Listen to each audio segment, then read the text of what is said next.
Lost it. Already lost it.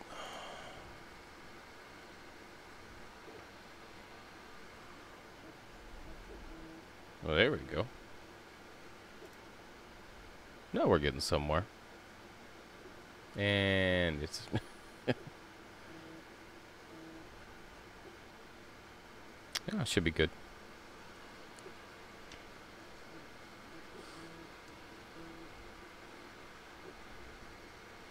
So that's that one.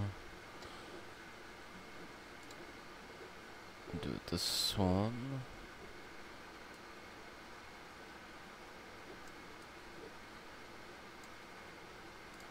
Do that one. Just like that. Oh, here we go. What's up, Lemonhead?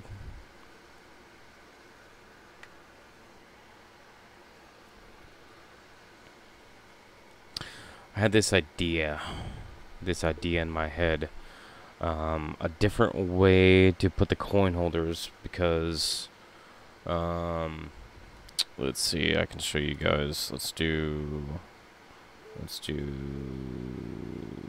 this one. So I came up with this design, for Ken's grading thing. And, there we go. The only problem is that with how thin this is, when I put the coins in them, it makes it flex. It makes it flex about that much because of the coins are so tight in here that it's trying to expand. And since this is flat, it's expanding it by pushing out a curve. So I was trying to think of a good way to be able to put coins in there and keep them kind of captured in these holes. And something that I'd been thinking about for a while is, and Ken and I had kind of talked about this on like the stick quarter holders, to have more like a 3-point contact or something like that. But then I thought about, well, what if the holders are flexible enough that you can be able to put a coin in, and then it's kind of trapped inside. The only problem about spacing them out more is that it's still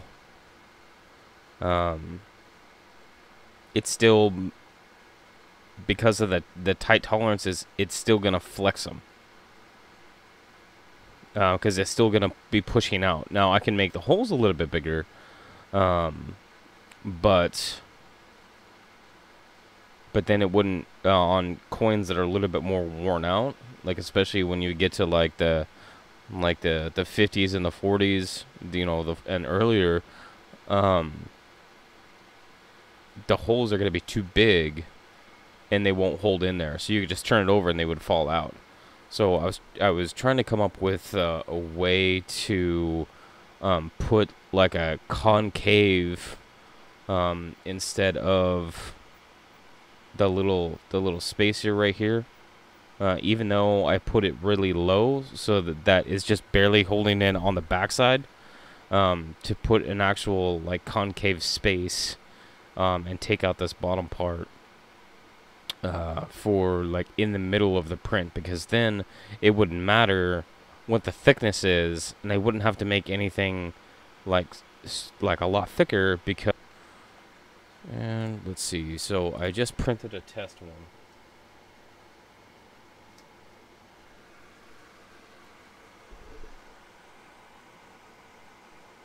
And obviously my size is, let me get to the screen so I can see what I'm doing. Okay. See, I'm working with 0.2 millimeter layers. So you can see that there's that concave in there on the inside of it. So I was thinking if I could have, well, give me one of these that I don't care about. How about this one? This is 2009. But like already my problem is that my my exterior hole on top is not big enough to accommodate for the coin, which is obviously my first problem. So I need to put one of the size a little bit bigger in order to fit the coin in, even like at an angle, to be able to snap into it. Basically, yeah. But in reference to the overall obverse and reverse of what Ken was talking about, this would be um, a good way to get those design features that he was talking about. So I'm gonna get back into. Okay, this is obviously is not working.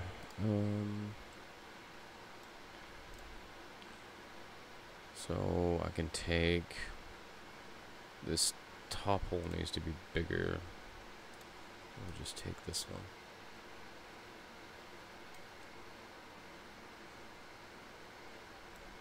Yeah, it's definitely something that is not going to be for the man,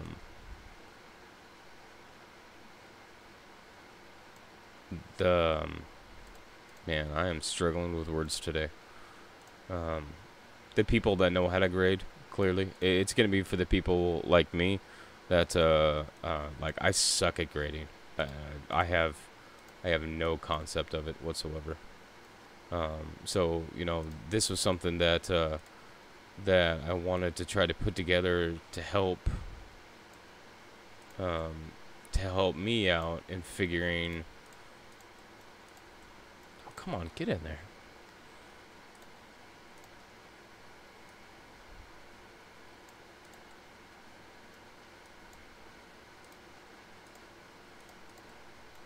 Why are you doing that?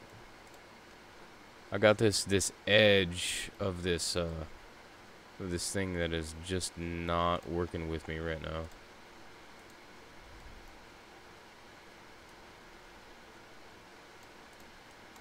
Get in there. Let's see if that works. It might be too much. I settle for a seasoned steak. You know, but I think the bigger part about beyond just the design is that man, I am struggling. I am just absolutely struggling. I'm struggling for words really bad right now.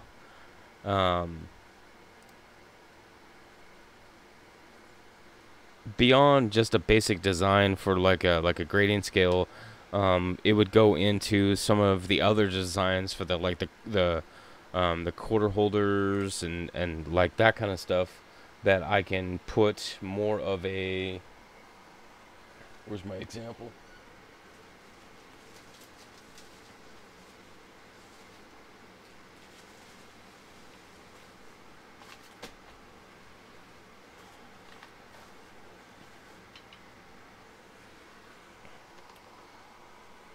Something like this. Let me see if you guys can see that, because I suck today. Okay, so this is a PCGS slab, and you guys see how it's got these three pieces to it. But if you look at like the interior dimensions of it, it's kind of like routed out, like it's hollow in between. So I kind of wanted to do something like that. That I could do something to that effect where it's cupped around the coin, not just a square piece that the coin just sits in, if as far as like a friction fit. But I know I can come up with something.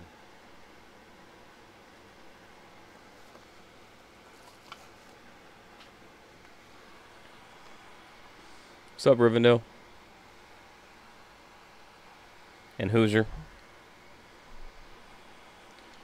So, like, that's not gonna work.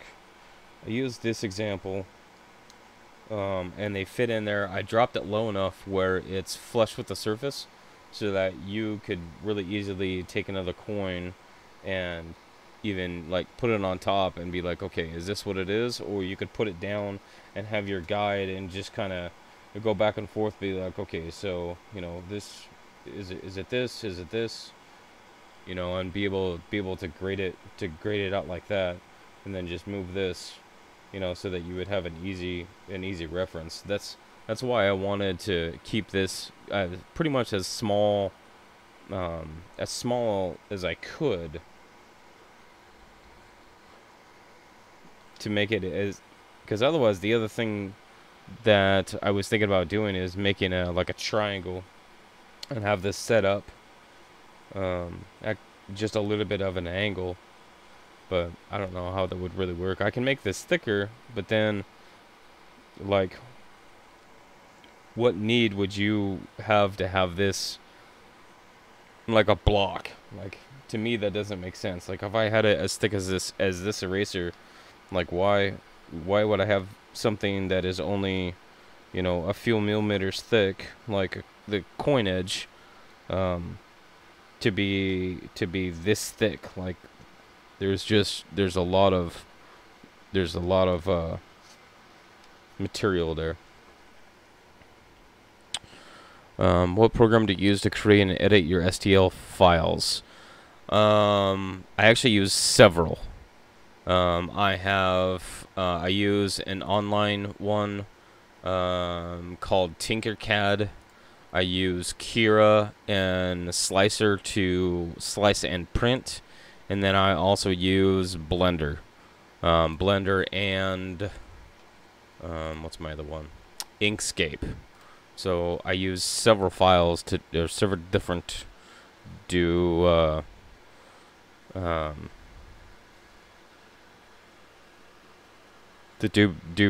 my files.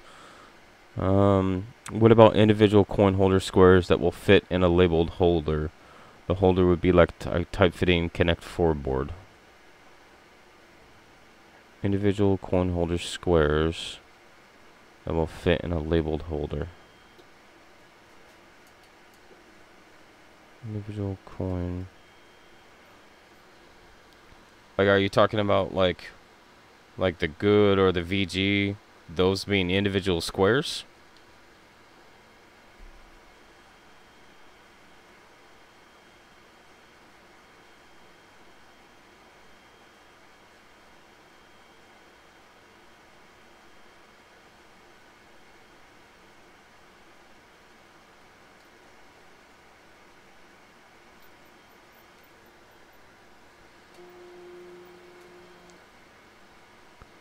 Like the one...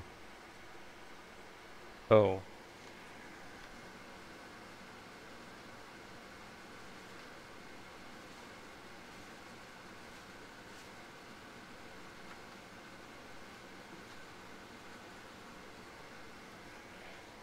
Like this one.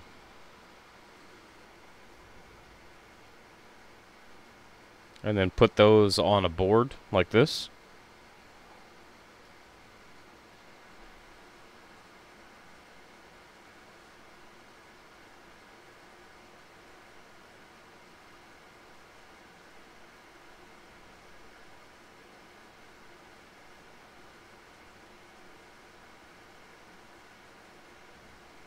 Yeah, I didn't even think about that.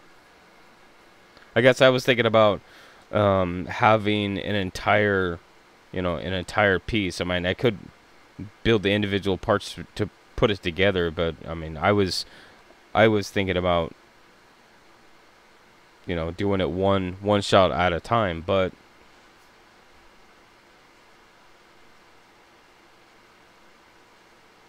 I don't know. I mean, that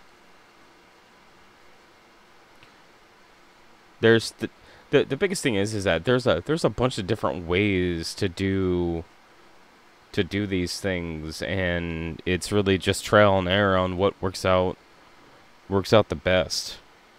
Because I could do something like this and put a coin into it, and these individual squares would it take the flex out. Yes.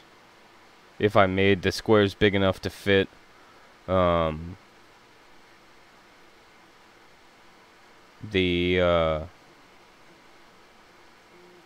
squares, and that could just be just a straight box that it would have, instead of these holes being across, it would just be a square box, and then I would just fit in each of these pieces. But the other thing that I'm thinking about, though, that if I can fine tune this just this holder so that there's more like cupping, I guess, versus just a square edge, that's also going to eliminate the flex out of it, and then I could have something as simple as a ruler, you know, in thickness and and still be able to hold that coin in there.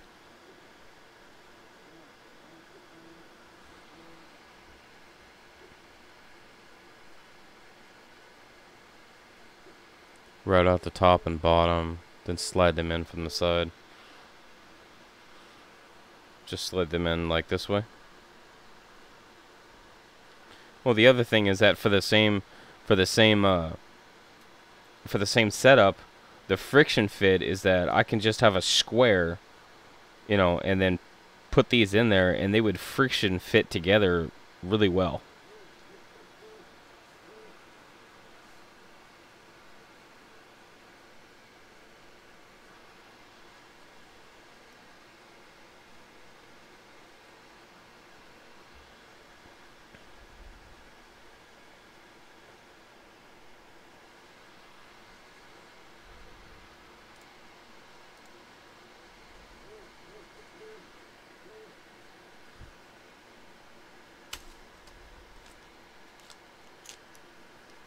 I still have random coins on my desk. It's so weird.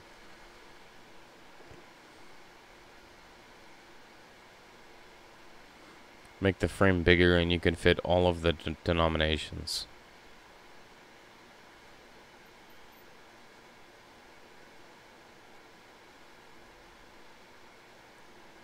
So make like the good, very...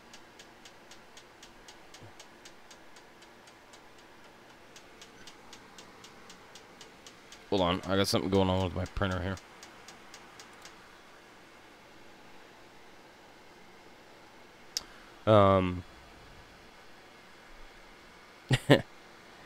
Good, very good, fine, very fine, extra fine, AU as a bigger frame, and then the individual pieces to put in according to denomination.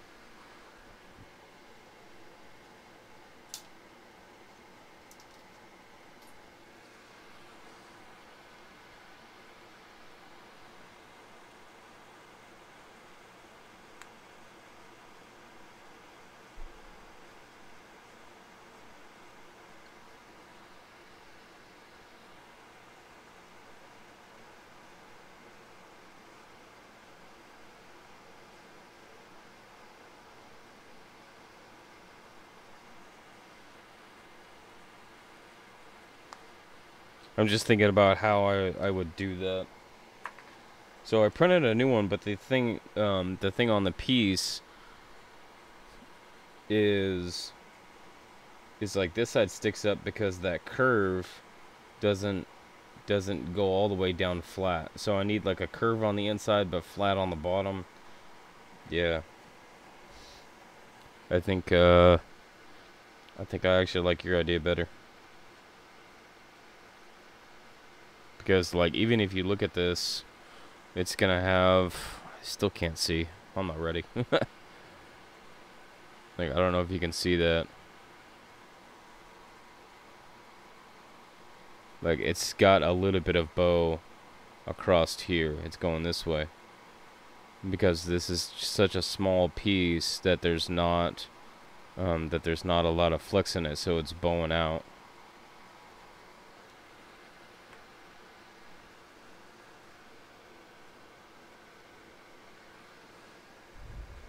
So I would need to fit, if I did this piece, turn that off. Stronger plastic. Oh, I'm working with what I got, man. I am only using PLA, so what's kind of nice about it though is that it is a softer plastic, but that's what's actually helping me right now with making, to making these things, because they will flex a little bit. If I was using something like ABS, that would be so rigid. The structure on it would be so much more rigid that it wouldn't flex at all, and putting coins in something like that would be much harder.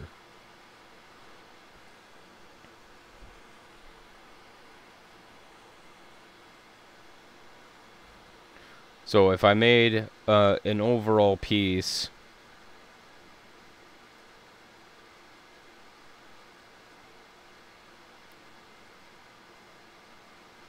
and then just had different pieces to put in it,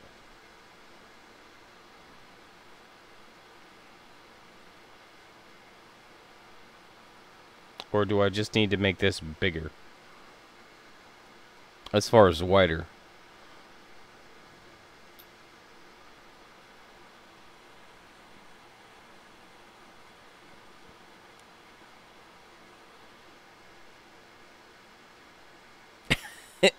Just the janitor, you don't have to yell at me. I'm not yelling at you, man. I'm just trying to figure it out.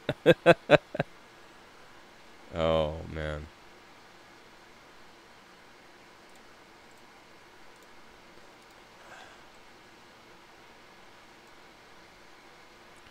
So if I had...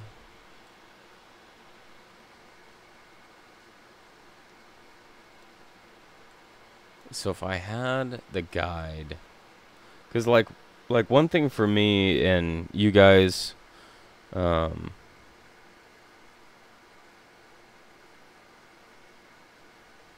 the coins on the printer stage and 3D print around them. I could technically do that to a point.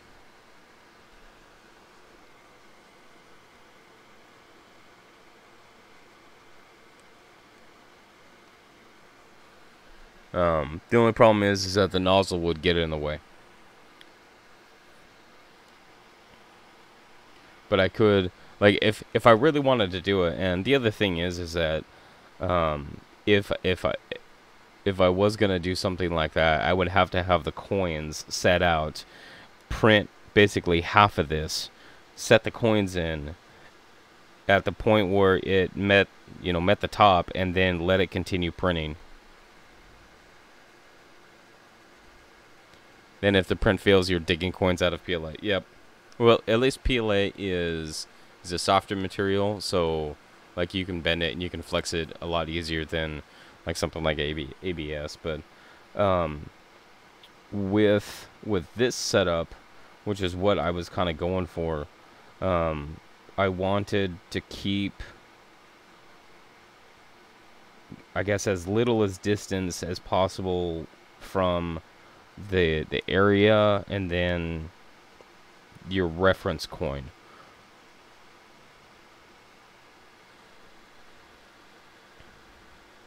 Unless you guys come up with some better ideas. I mean, you guys would know more about grading utensils than I'm going to. I just make stuff.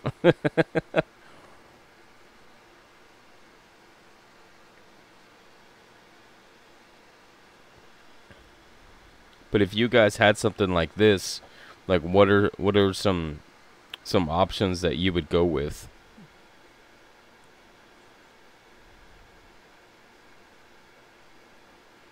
So good, Hoosier.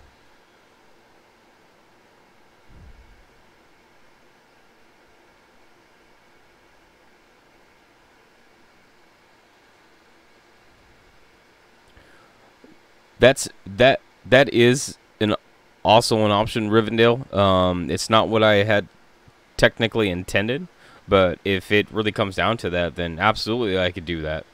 I could do it like those year set holders. But like this one right here, this is just a push fit, that this holds it, in place. Kind of like how I do the state quarter holders. It's the same concept, where just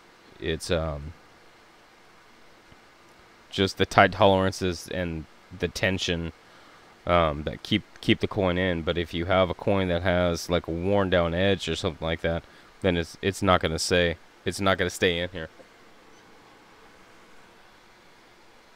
But what I was thinking is that if I could print a grade guide for people, that when they build the reference set, like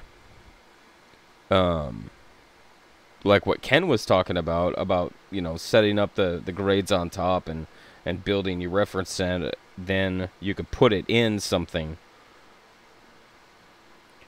Then you could use that as your reference set once you got to that point.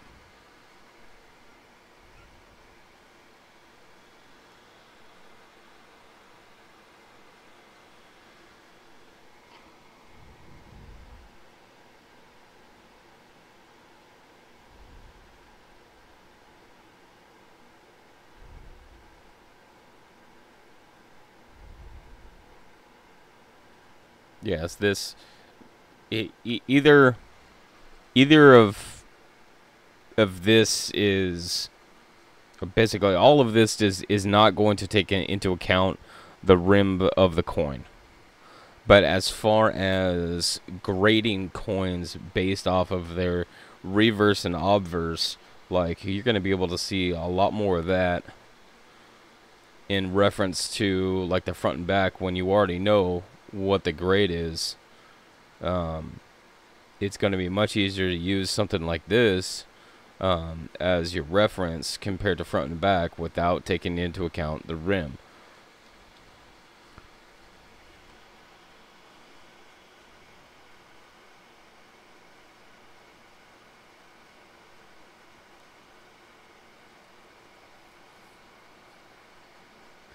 This, not necessarily a one-time use, but if you build a reference set, that you could put it in here, and then you could put this away, and then next time you're doing these coins, you just take it back out and you're like, okay, here's my reference set.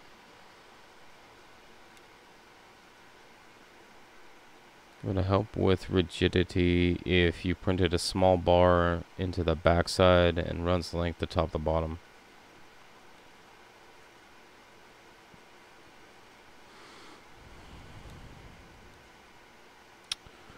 Rivendell says, make a plate on which you have prongs that would grab a hold of the coin. Okay, so that's kind of what I was experimenting with, because I thought that if I could build a holder, I'm gonna switch to this one so that you guys can see what kind of my idea was, because I could do this more live. That instead of the square holders like I have in this yellow section, which are just the solid fit, I was trying to come up with a good idea for this, where it's concave on the inside. So like I could put a coin in there, and it's being held more around the rim itself, so that you could see all of the details.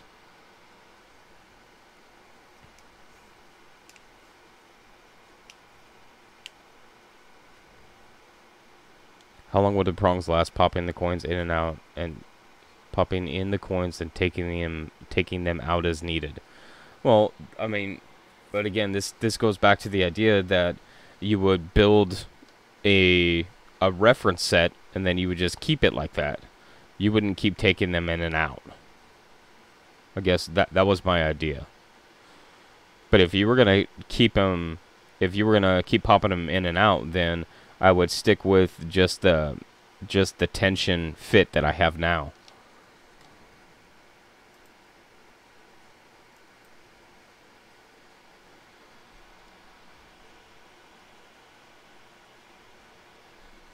Yeah, I'm trying to come up with just crack open a slab and copy the design.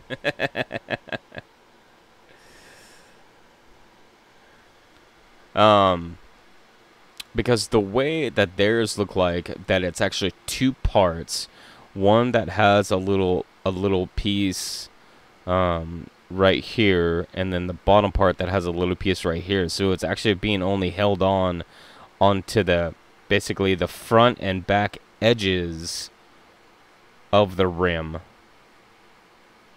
at three points. But like I really wanted to stick with something like this, because this would be a very basic scale that somebody could use.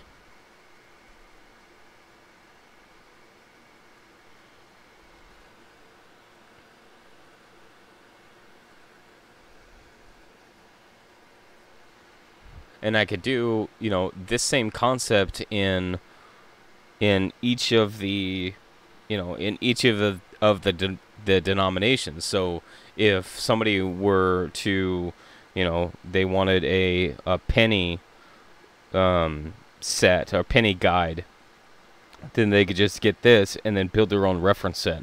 And then they could do the same thing with nickels and dimes and quarters and half dollars and dollars. So I mean, it's, as long as the basic design works, then I can expand it to any denomination. That's one of the great things, that if I come up with an idea like this, that if I can get it to work on the penny scale, because obviously I've got pennies laying around on my desk, not so much Rivendell.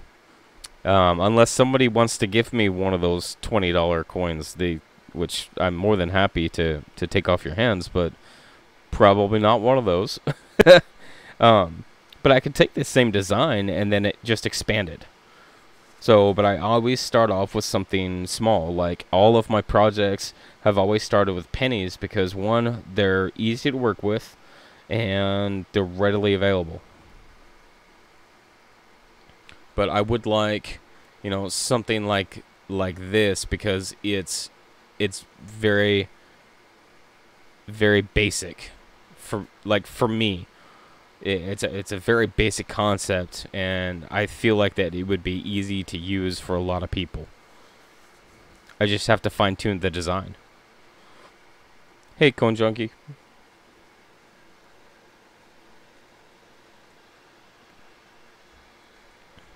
So, but another cool thing is that, you know, I can sit here and design this on a computer and like print it out and, you know, tinker with it. But on stuff like this right here, where I'm doing, I can do this live, so you guys, that really, I'm doing this for guys like you that that I really want the input from, to really fine tune some of the designs, or to fine tune what you guys would want to see it, because this, you know, this is made. These ideas are for the community and for you guys. I just like designing stuff, and I happen to have a hobby in coins, so this is my mix of both worlds right now.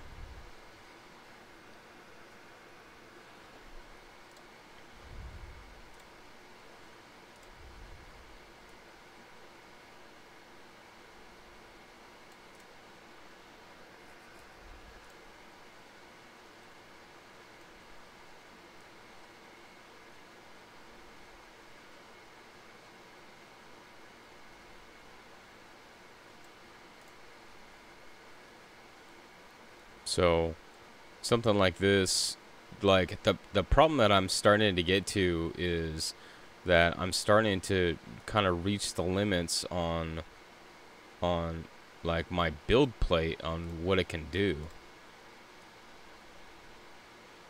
Oops. Nope, go back.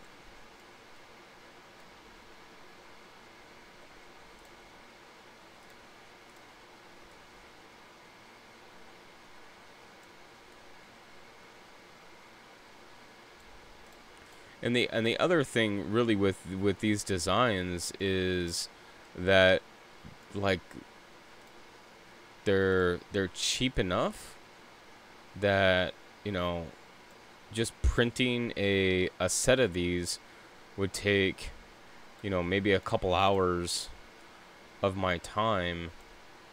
I mean, I could just hit it and print, and I don't have to be next to it. But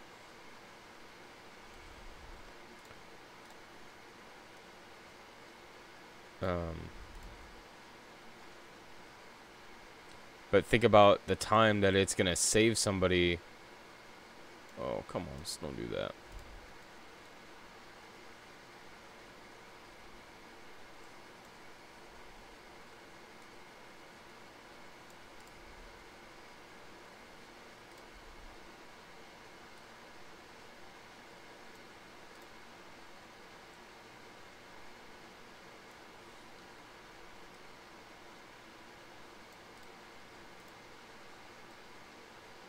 Something like that.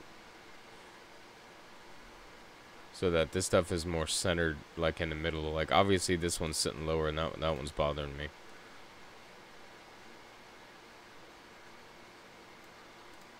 But I would fine tune it.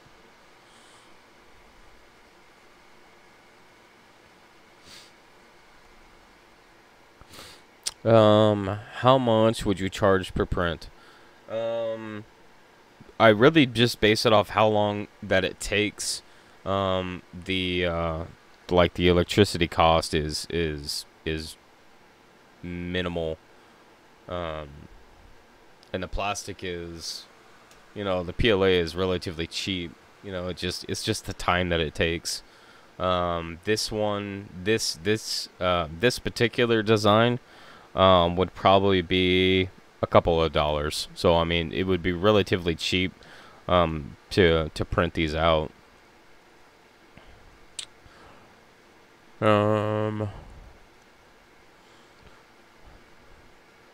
Chad says I would love to have the talent to make stuff with a computer. I think it's amazing. I've always liked designing things. My problem is that I can't like draw something. I do not have the skill to do it with my hands. Like simple things like cutting wood and making like picture frames. I can't cut straight. No matter how many times that I measure it, I cannot cut it straight. It's just a thing for me. I am terrible at it, but the one thing that I've always been good at is stuff on computers. So I'm glad that I found something that I can take an idea that I can design on a computer and then make it reality, because that's what saves me, because I do not have this skill. Hoosier, is that the concern you have with the current design, just to flex? Yes. Because if it flexes too much, then the coins want to come out. So I am concerned with the flex. I could do more of an infill to make it more solid. Or you know, or design it in a different way so that when you put all the coins in, it's not flexing as much. Because ideally, I want this thing, and like you guys think that like this stuff is small, because when I put coins in this thing flexes. Well, let's measure it. Let's see. I'm gonna switch this to bloop. So I'm gonna put these coins in.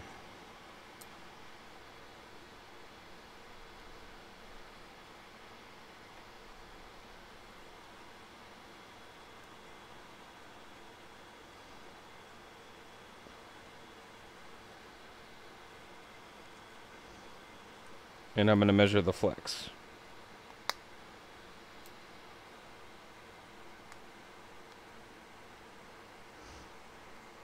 So I don't know if okay. So can you guys see the flex in that?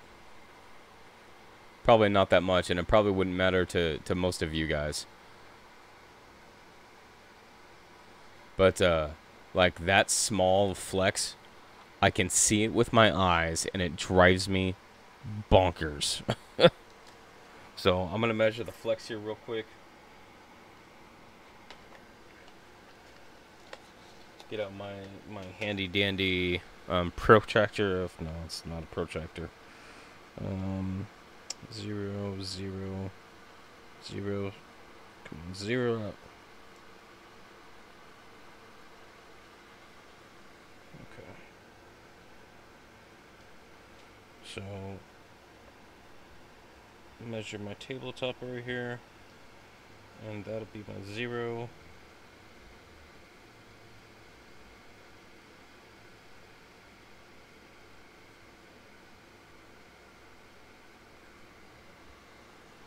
So right there. There's my flex. Is 3.5 millimeters is how much it's flexing.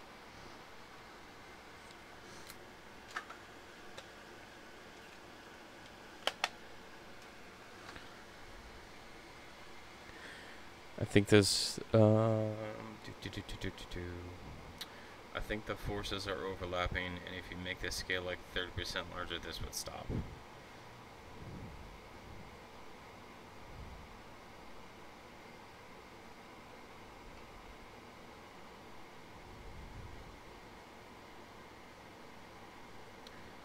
I think between Limit and what Hoosier's saying and Chad, you guys are all on the same track. Is that's what I'm trying to figure out. Is in what ways can I change to the design without completely removing it? To make that flex go away, because like again, this 4 millimeter flex is what's bothering me. And for a lot of people that wouldn't bother them at all, but just that amount of flex, like, you know, to me in my head, I would rather build a boat with this much flex than have a coin grade. It makes me crazy a little bit, a lot. Thicker holder flexes as much. I don't know, and that's I think that's kind of where I'm going. That if I had more thickness overall, that it might put the structure back in it. That's what I was kind of leaning towards, and I was gonna try. Hey Ken, how big a boat? A rowboat. Like build a rowboat with this. Not quite Titanic, but you know, definitely a skiff. But just that, you know, if I had a thicker design, then it would take that internal expansion and kind of put it out into more structure. The other thing that I could do is that, I don't know if you guys can see this. Do you see the little cross hatches in there? Right back here. That's only a 25% infill. So I am running 20%. Sorry, 20% infill in this. So I could raise the infill, which is going to make that pattern, that crosshatch pattern smaller. That also might change the overall design as far as the rigidity goes.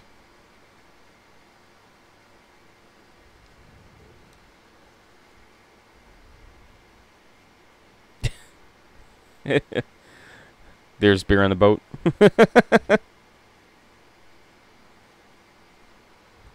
And thank you, Chad. This is one of those things that um, that when I was watching Ken's video, you know, just the same concept that he had in paper, um, like I was like that could very easily um, be done. How wide is this? This is, if you want to get technical, currently it is 1 1/8 wide as far as top to bottom. How wide it is about 5 1/4 inches.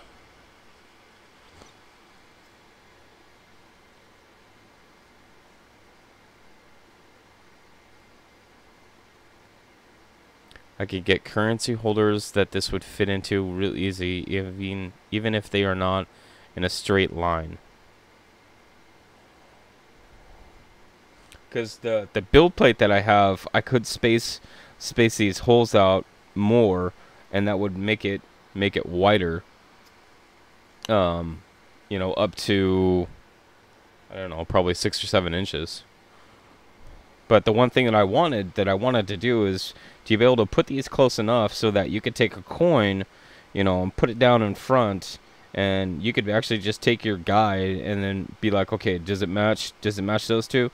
No. Okay, does it match those two? No. And then just basically move it across until you see, okay, you know, this matches an XF, this matches an AU, and then, okay, so I know that this coin is an AU, so that you could move this across without having to move your coin. And these things are small enough that, you know, you could put them in, you know, you could put them in a holder plastic thing as your reference set.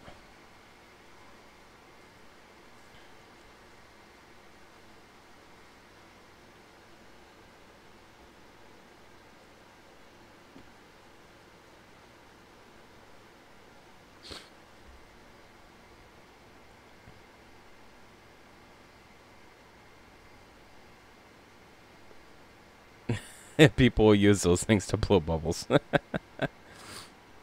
Made the top of it thicker, it would be multi-purpose. When you set it on a flat surface, it would angle the holder toward the viewer, and it should add rigidity. That's like, and that's what I was kind of thinking about, is to make it to make it sit up just a little bit, even if it's just a little bit, so it's more of a triangle. Triangle. I can't make things.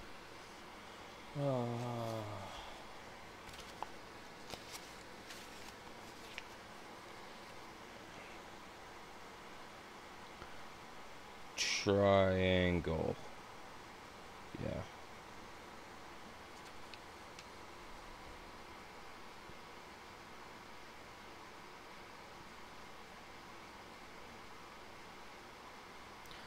Something like that, so that it would tilt them up a little bit, and it still has the coins close to the edge, so that you would have a reference, so that you could easily slide it along.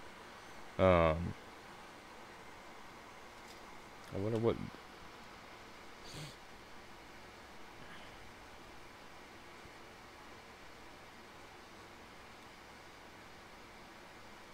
That would take the wobble out. Okay, I need to practice with that. So if I had this same piece, only at just like an L shape. Yeah. I need, hey, wedge. Look at that. Okay, so I need a wedge.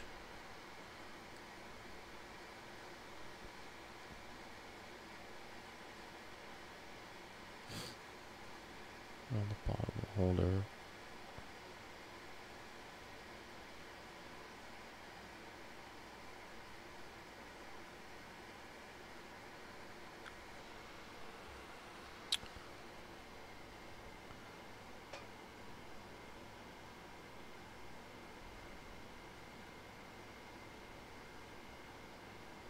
Just, I'm I'm trying to picture it because I can put like that entire frame on a flat wedge shape, but then you would not be able to see the back of the coin.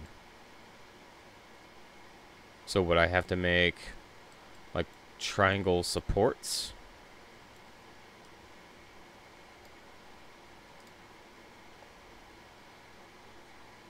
Titanium. He used titanium. Hey Lincoln, how's it going?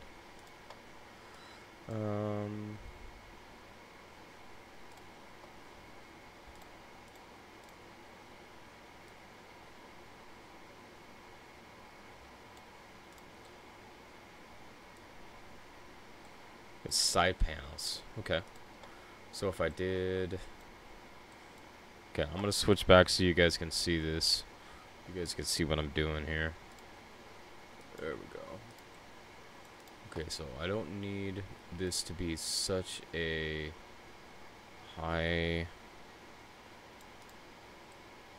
shelf like that.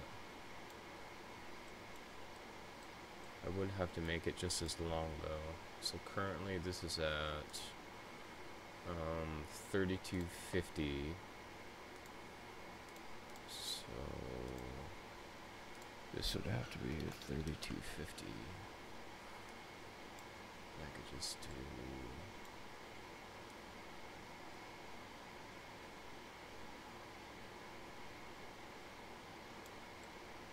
something like that.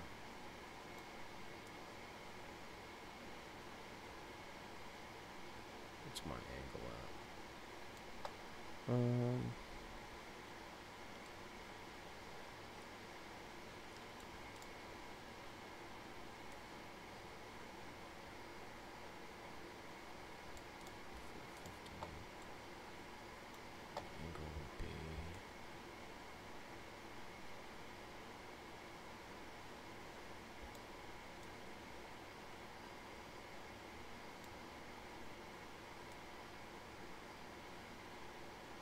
Something like this.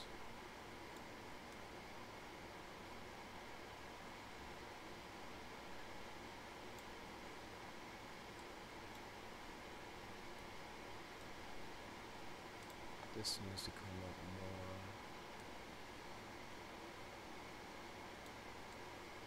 So that fits underneath like that.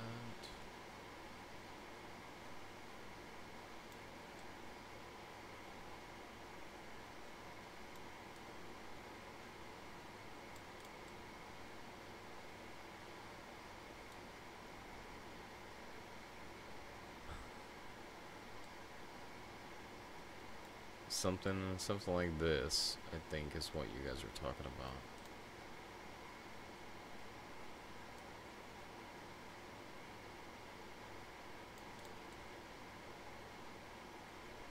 Am I getting that idea correctly?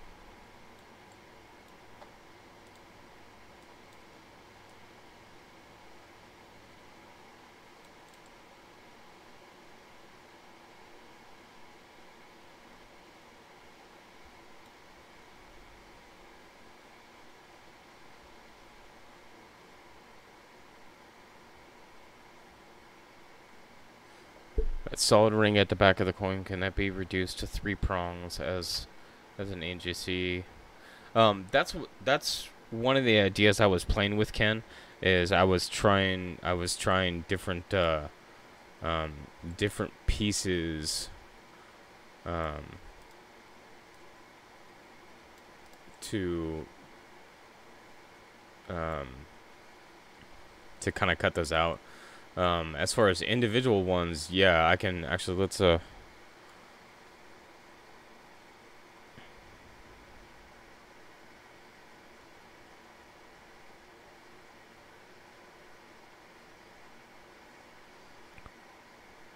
this is good, the obverse. What about the reverse? Yeah, that's why I was kind of struggling with the design concept. Is, you know, how do you look at both the reverse and the obverse easily enough?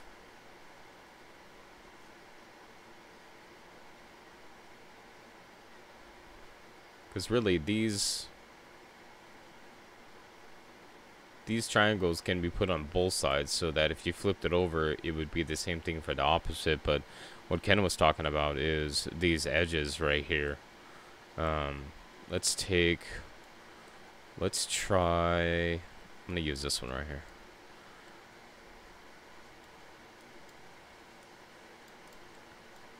I'm gonna use this idea. Okay, so, whoa, slow down. Come on. I'm gonna copy this. This is gonna go over here. And then it's gonna go up here. Now this one, I'm gonna combine this together, and that's gonna give me my edge. And then what I'm going to do is use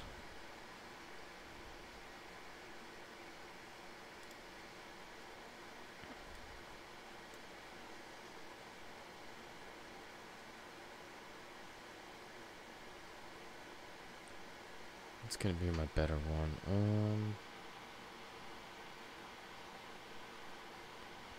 Boxes. Now cylinders. Boxes would be.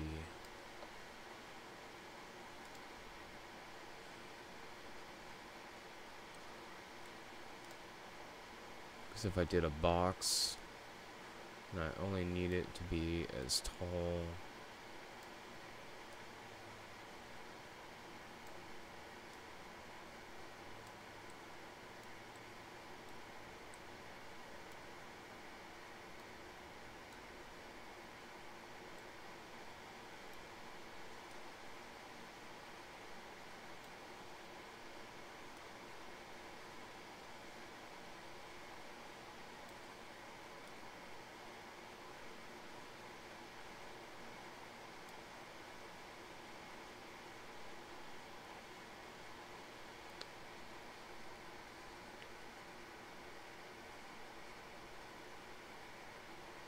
Yeah, that Florida design, I believe is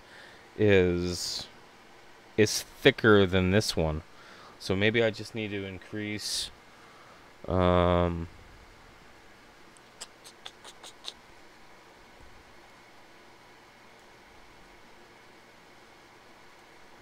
so let's take this out.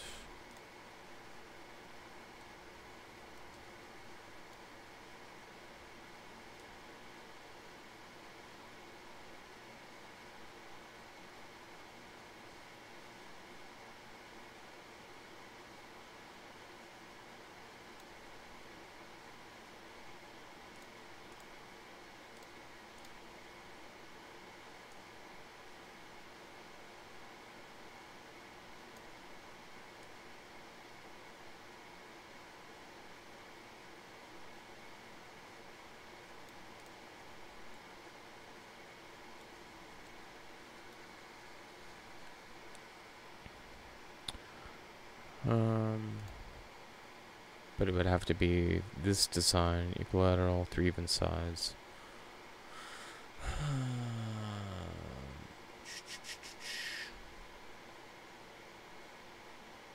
Okay, get rid of this. Get rid of that. This is still at an angle. That bothers me.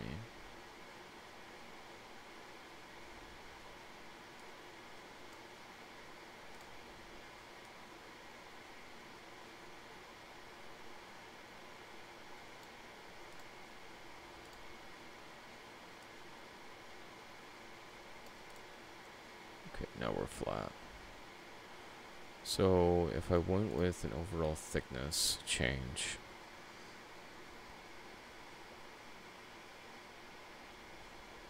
yeah, Rivendell, it does, man. Meeting of the Minds is what I should name this. Okay, so if we had because my thickness right now is only 2.5.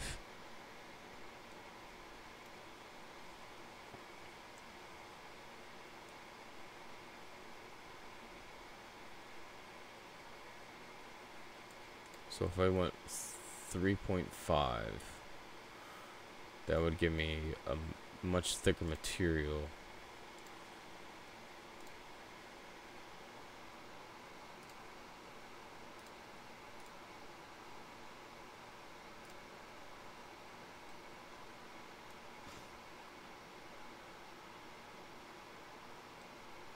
It would be 43 minutes to print that. Okay, so let's do. I'm gonna print that one real fast. Well, not real fast. I'm gonna go ahead and print that, and then I will work on the like edges thing, because I think that I have some ideas on that one too.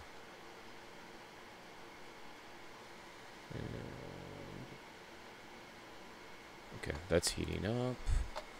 So move this back. And we'll copy this design.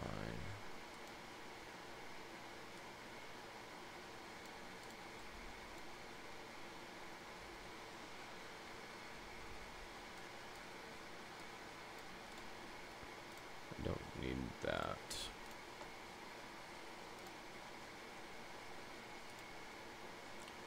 I need these to be together. And then basic idea is that I would notch this out.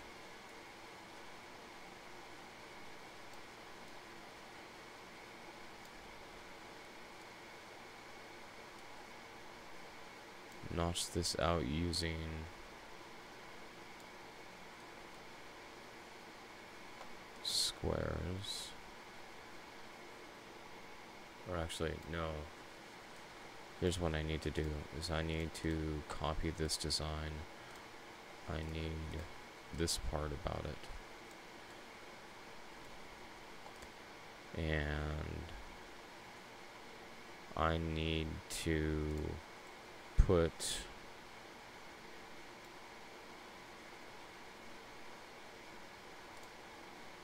this needs to be a solid, and I need to put blocks in this.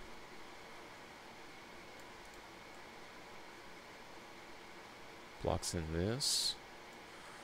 This could get for the notches, use a triangle. Use a triangle.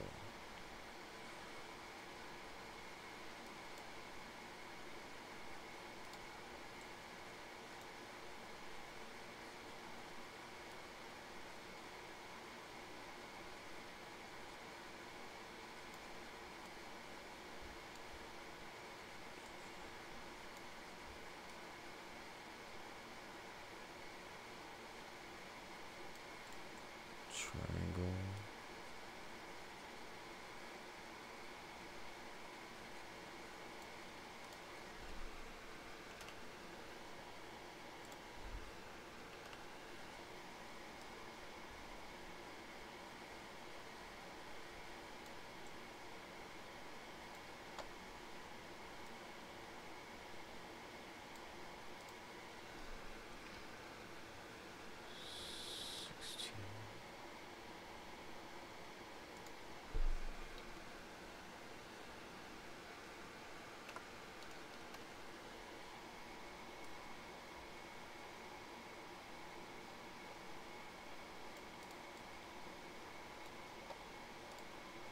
What I'm looking at is I'm gonna try to get this so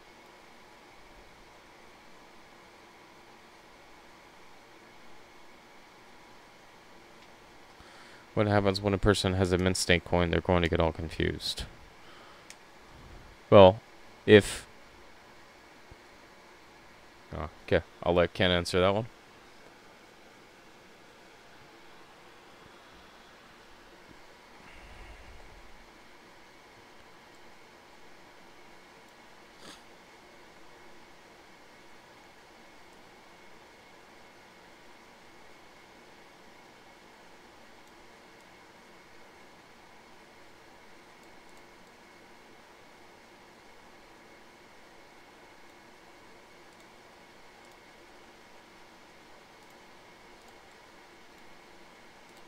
this all good in my head, and then I just lost it.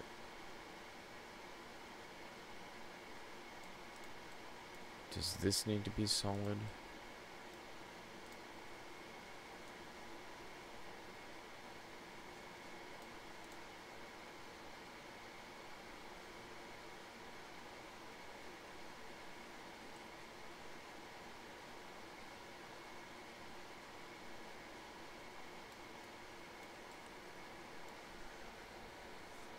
Beer would fix that, CJ.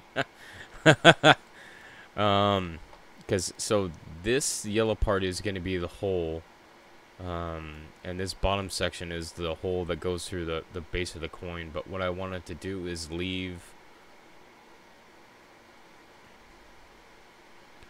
rotate it, sweeping away the orange like a Swiffer.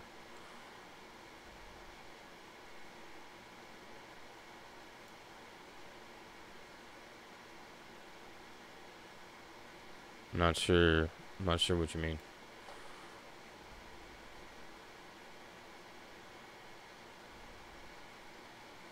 Because if I rotate it, it's just going to move these points around. It's not, I would have to copy this and then rotate each one around to start cutting some of these pieces away.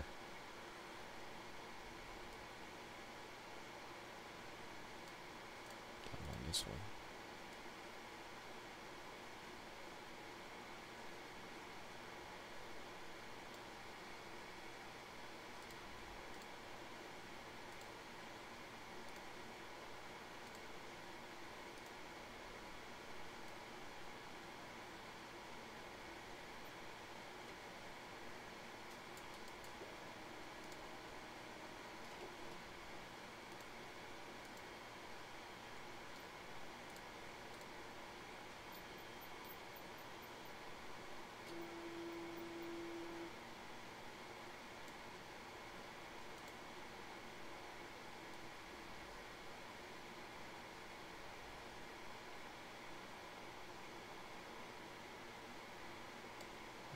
I don't like this at all. There's way too many design elements in this.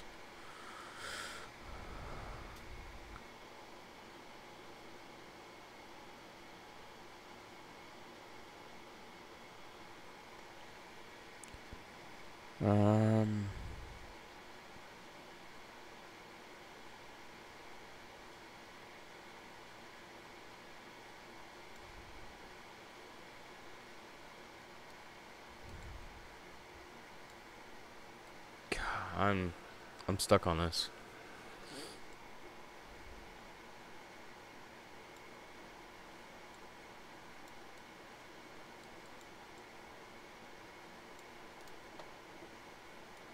I don't know why I'm struggling on this so bad.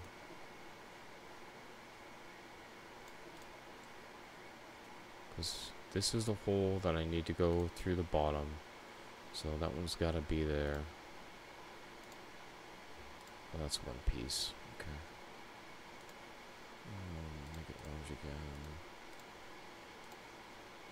So really I just need...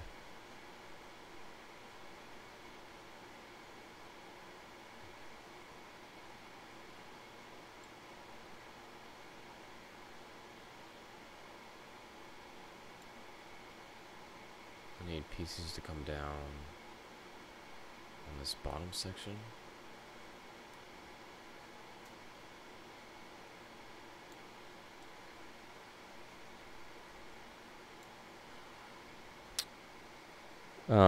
Rivendell, what I'm trying to do right now is the prongs basically, that it's the friction fit with the prongs.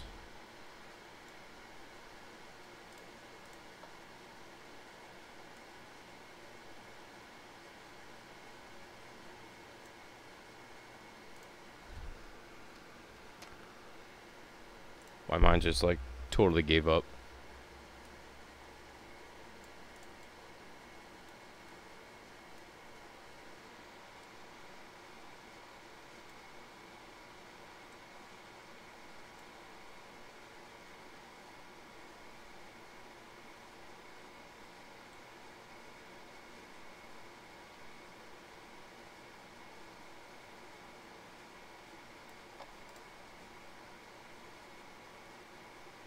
Stop it. 26, 26.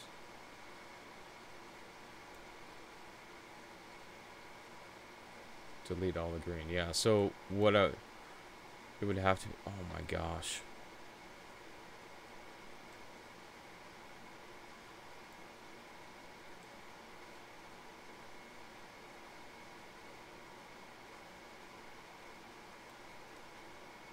Why is there a bevel in this? Okay.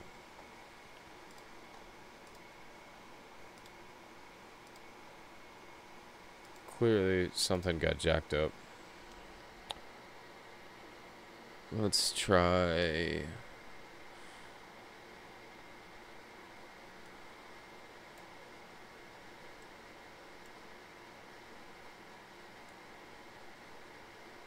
That's a cone.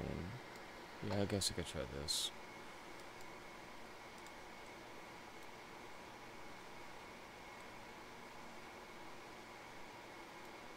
Why is everything sideways?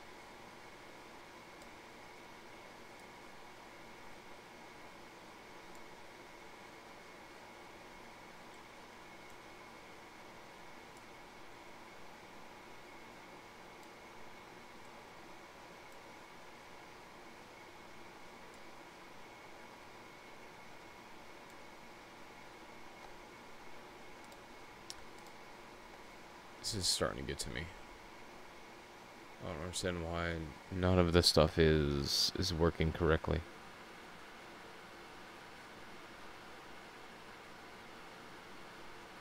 Freaking triangle. That has a... Can I use a wedge?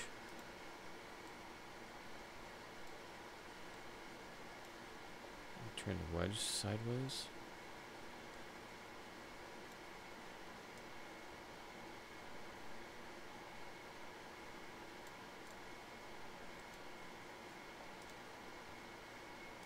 Ugh.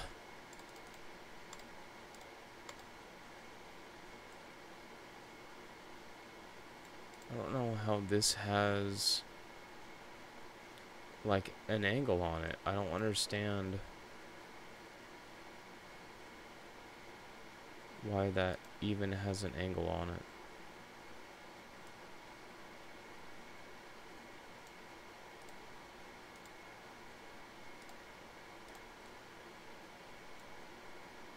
Like, why would that even have an... I don't understand.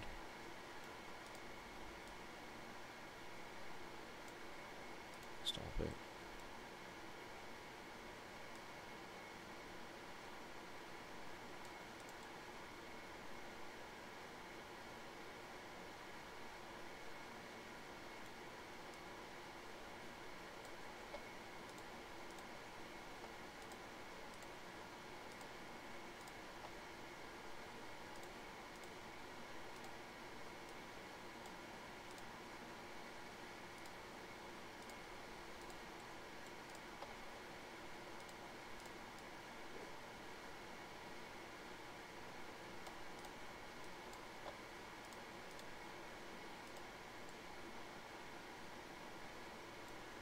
See, that didn't do anything like I wanted it to.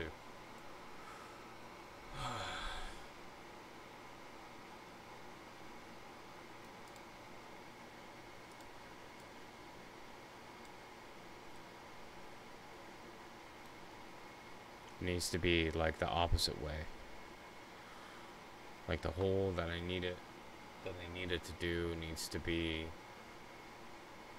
on the bottom section, not the top section. Yeah, right, Ken?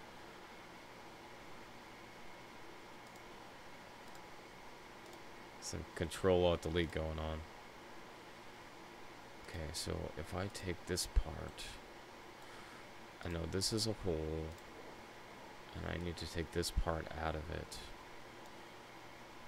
And this part has to be small enough to fit this section.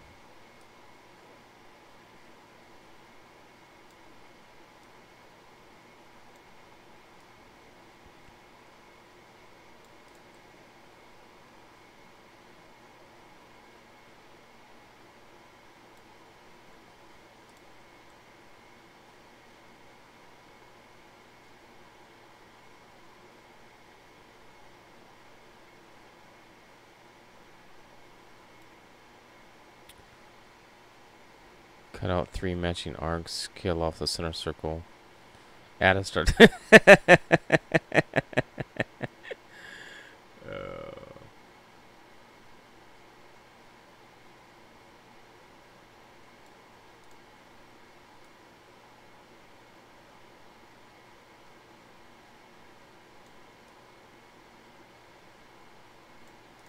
So one of the biggest reasons why I put out that video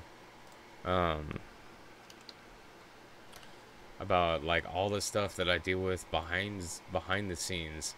This is exactly the kind of stuff that I deal with behind the scenes while trying to design some of this stuff, because you know, it's not all easy. Because there's a lot of things that I for whatever reason I can't get right.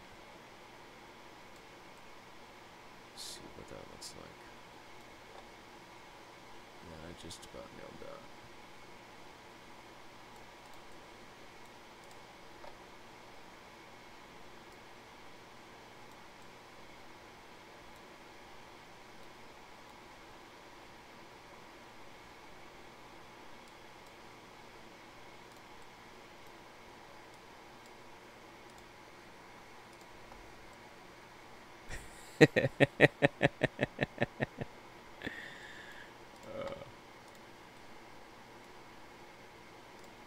Yeah, let's see what this does.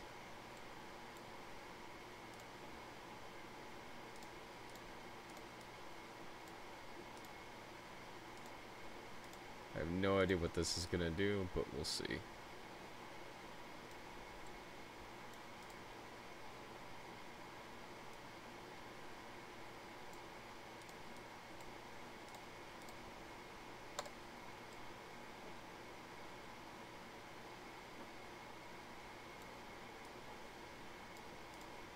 Oh, it's kinda going the right way.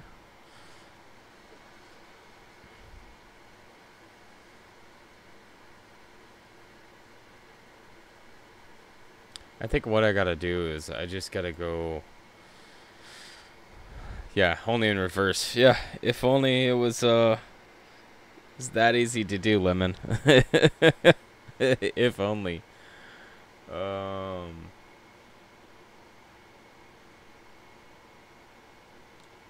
Just trying to think, like, I know there's a simple fix for this, and I can see it on my head. I just don't know what steps that I have to take, because ideally this hole should go all the way down, but it can't go all the way down.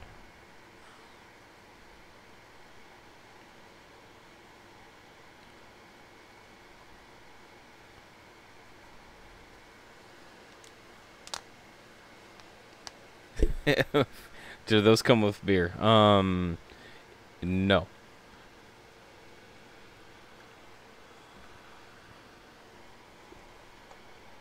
Okay, so how do I make... If it leaves that, do I have to have...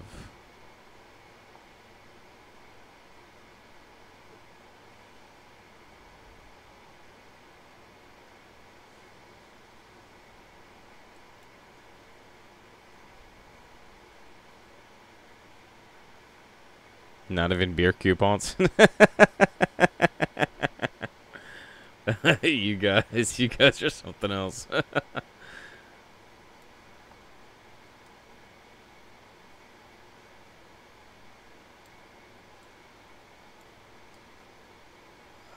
even though I know what this is gonna do, I just need to see it again.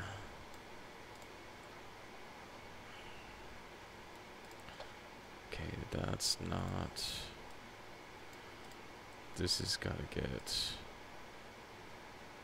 lowered down like this. It's too low. No, that's about right.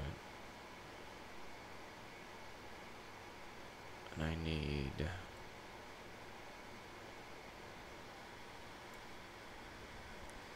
Instead of a single triangle with a lined up center, go with 6 triangles, line up a single point and apex on each triangle, delete 3. Well, there is another option that I was thinking about.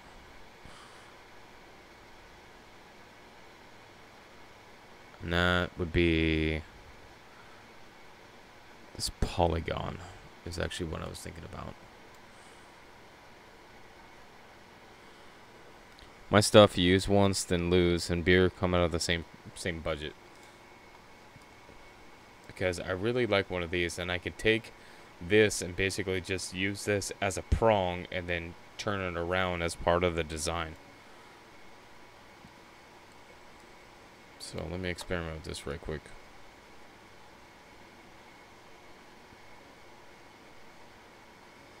Polygon. She took my dog. Sorry about that, Ken. I'm afraid I can't help you with that one.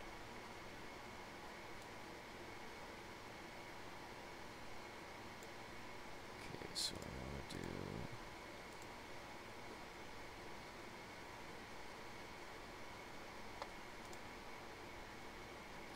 Well, I'm slow, Ken.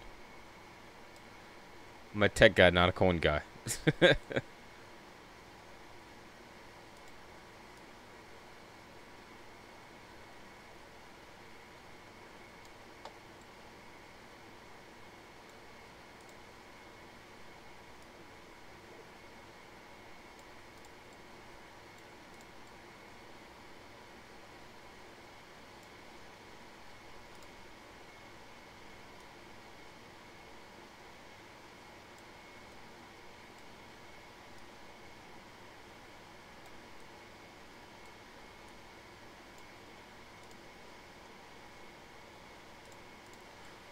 That gives me a basic shape.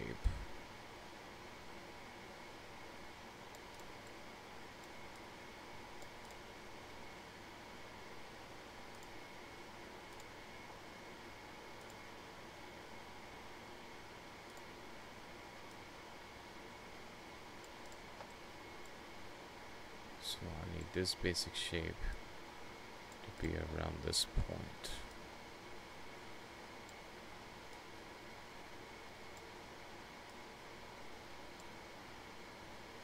So how much space do I have from here? This is 3. And this is 0.75.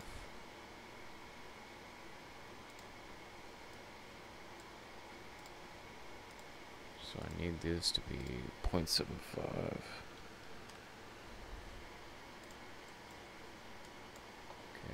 These need to be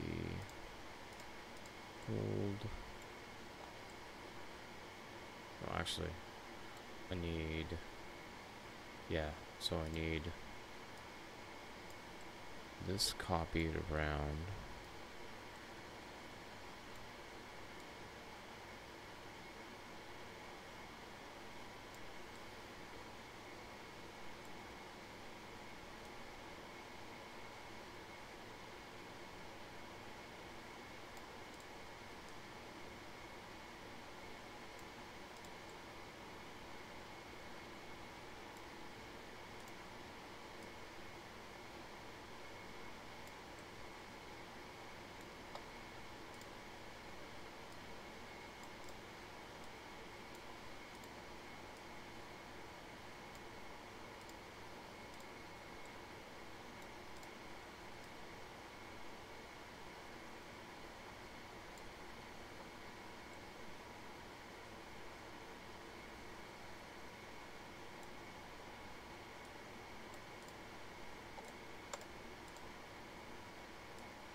This will go down on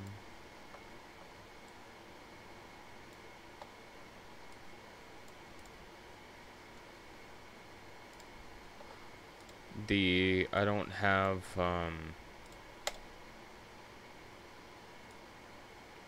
that ability on this program, Ken. I would if I was using a true drafting program.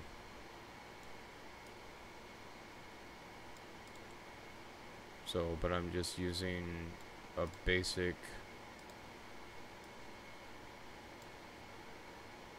educated guess on where these things are going to be at.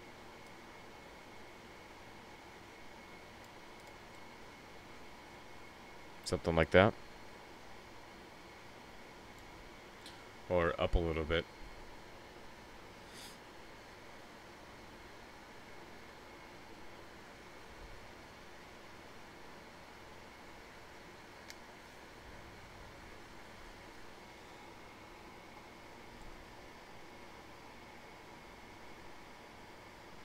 So those are going to be solid. Lower right, up a bit.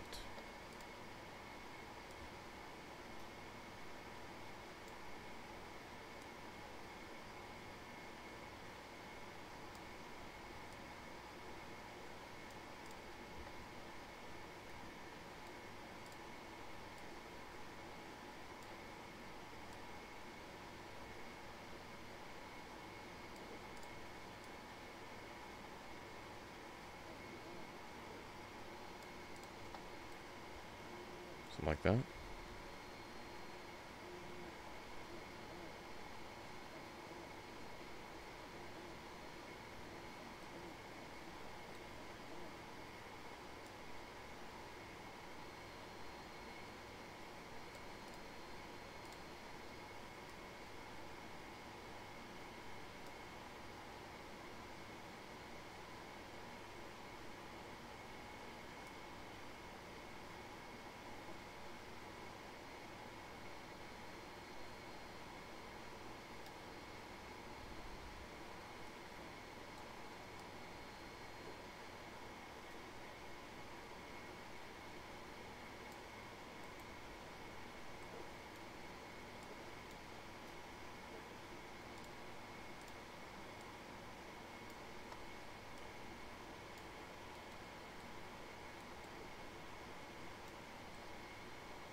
Save your file. Yeah, the best part about this one is though is it's actually online. So as long as, because on the top, I don't know if you guys can see that, it actually says changes are saved.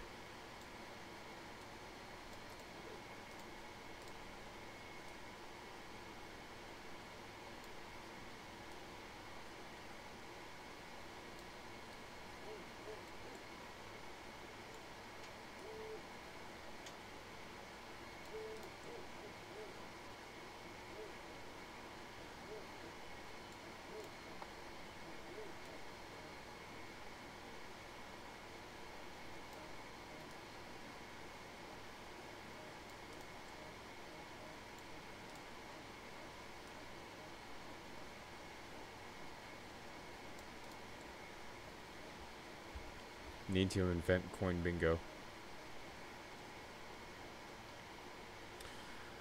Okay, now comes the hard part.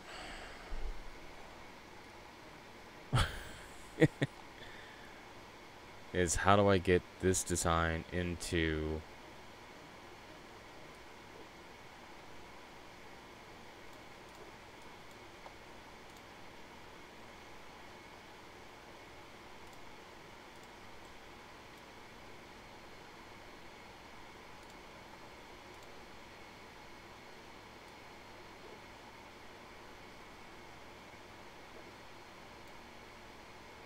so it didn't show any of my, oh, it's because, so I need to take this apart, this bottom one has to go, and then this has to be all the way through.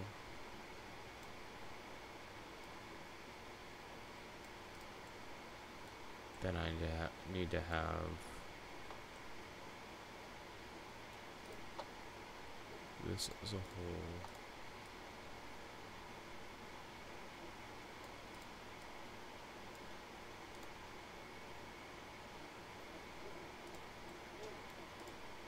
Do it.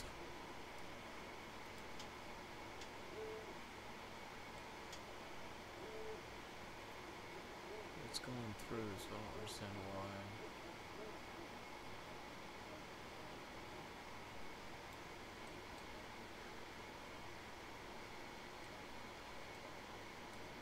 And I just have to do the whole itself. Put these two together. And put this over the top. Like that. Hey, look at that.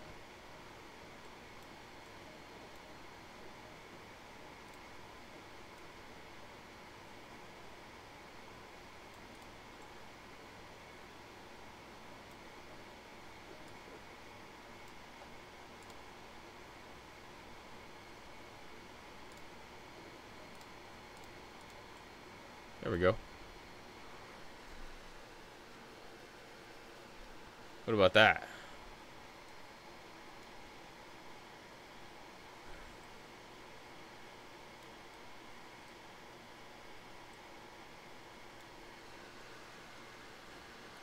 Now test print that. Yeah, absolutely. Except for I still have another probably 20 minutes on the original holder thicker. But at least with this, I could change each one of the dimensions on this so that we could have thicker or thinner prongs, and then the other thing that we can also do is move them up and down. So say I wanted to put something like on the backside, I could put the prongs on the front. Or if I wanted to put these all the way at the back like they are now, and then you would put the coin in from the top or from the front.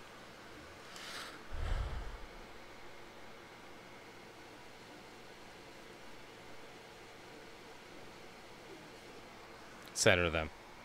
Yes, center them how? I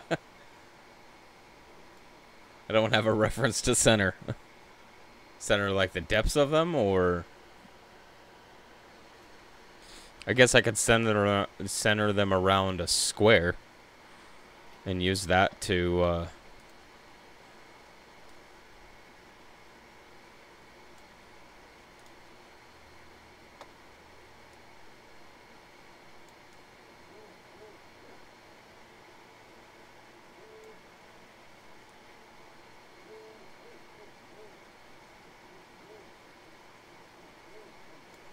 $14.75.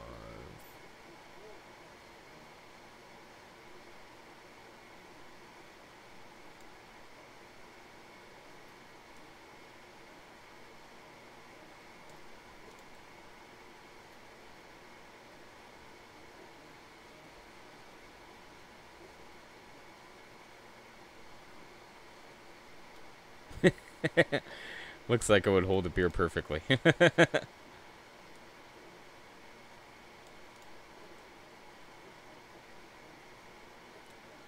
So it looks like I got this one, and then these other ones are actually not off by that much. So if I can move these around, then this is how I would do it. So if we break this apart, and we go.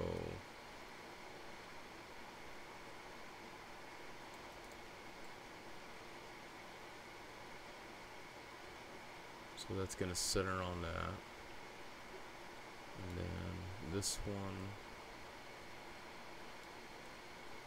Come on. Let me pick it. I want this one right here.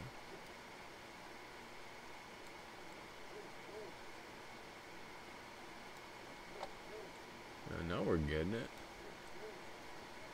We got some tools going.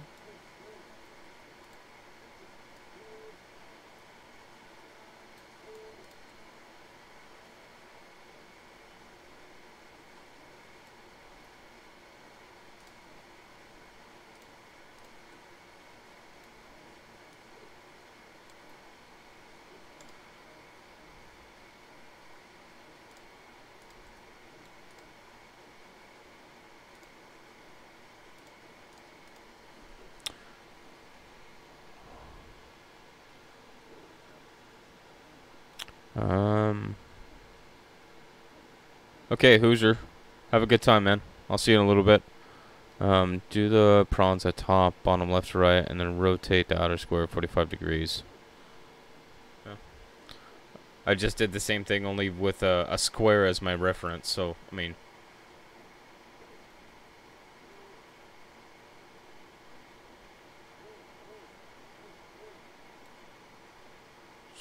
Except for depth.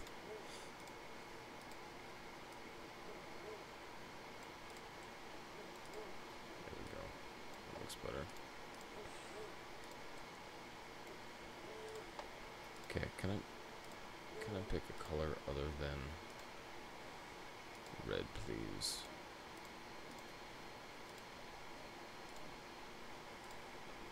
Blue. I want the whole thing to be blue.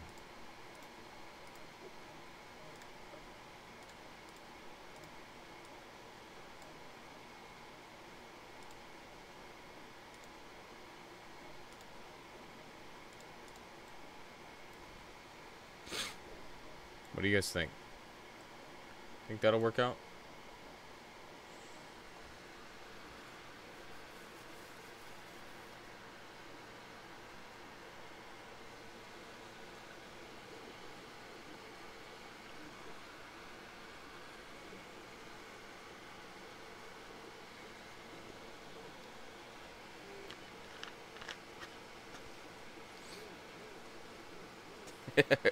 Cut print.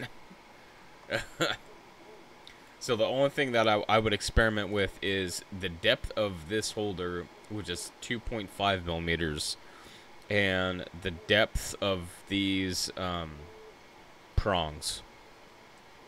But this is basically, you know, one of those things that just kind of had in the back of my head to see if it was gonna be possible. Which I'm sure it is. It just takes effort.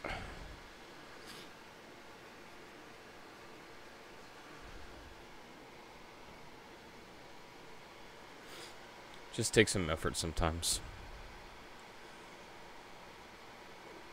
And some guidance.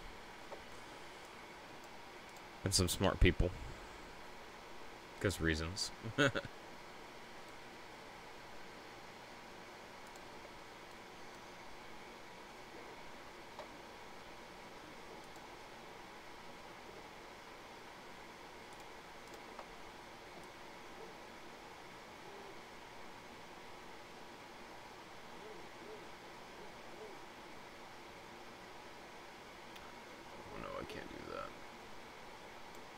The holes in there, but I can do it like this.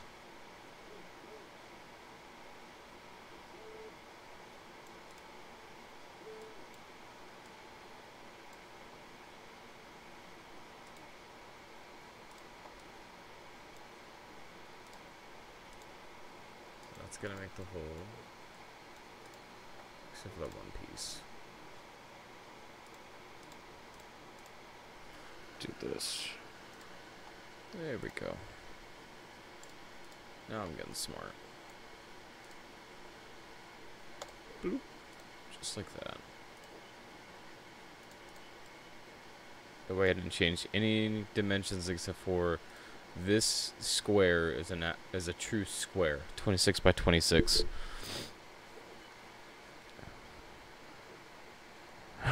Wasn't hard at all from this set. I'm sure it wasn't, Ken. All things are possible with CJ, the Professor, lemon, and beer. Apparently, that's true, I guess.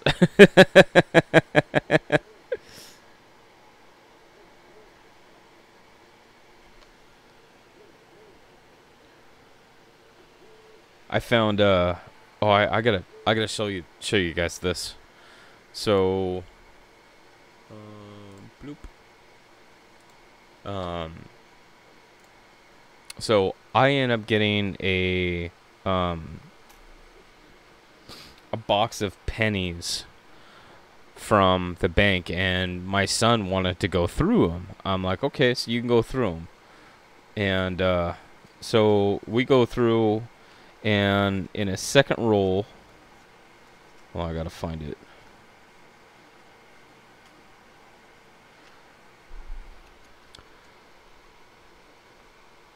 This is what he pulls out.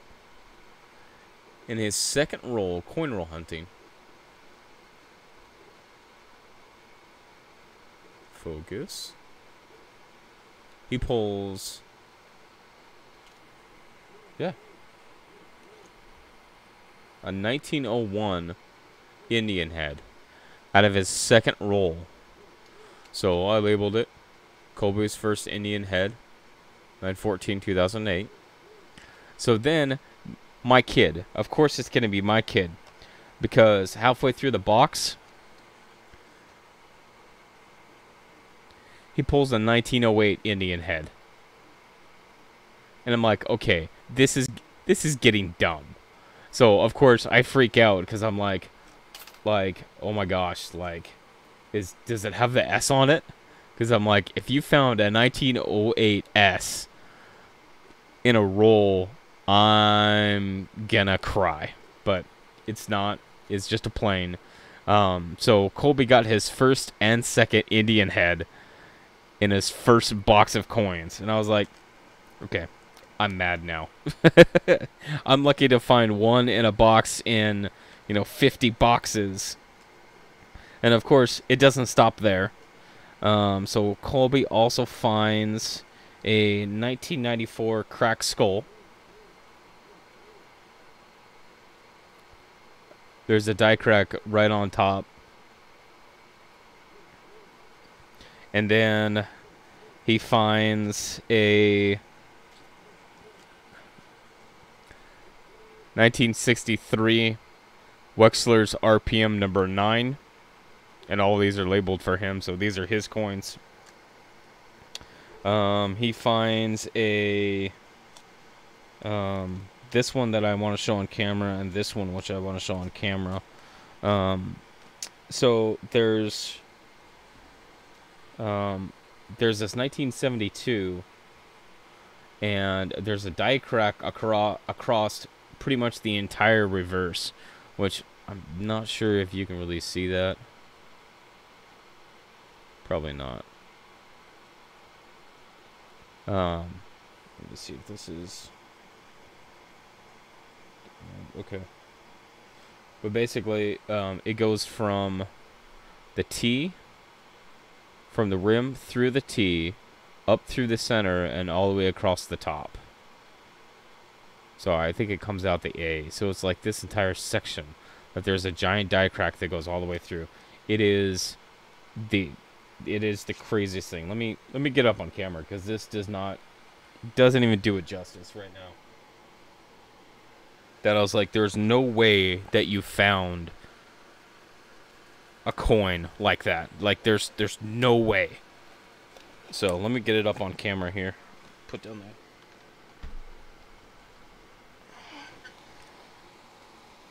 I got different gloves and they are just not working out for me. Okay. So, gloves.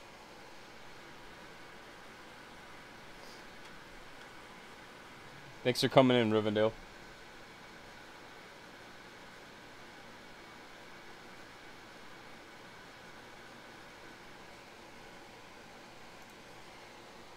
Okay. So let's get this up on the screen so you guys can see what I'm seeing here. And I can't see the comments because they're underneath this, so I'll just try to go through it and then see. Okay, so right here, top of the A, and it comes all the way down through here.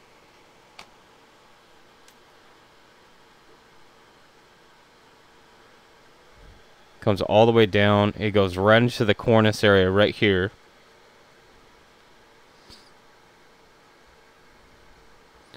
And it took me a while to find it, but it comes through the cornice area right down here, and then there's this line that comes down through here. Again, I don't know if you guys can see this. And then it comes up right here, and then goes all the way across down through the bottom, and then out through the T on the other side.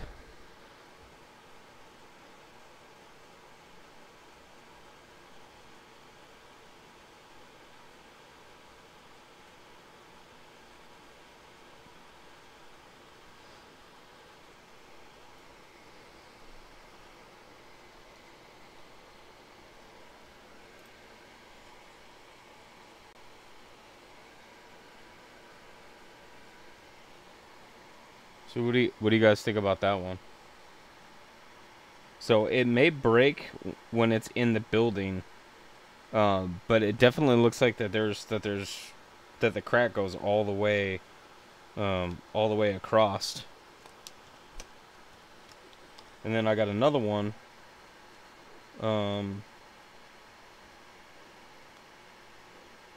That is not a bisecting or split die, but a massive retained cud. That's kind of what I was leaning towards. That but it was just the fact that I saw, you know, the cracks on both ends. So let me get this one up and see. Where's this one at?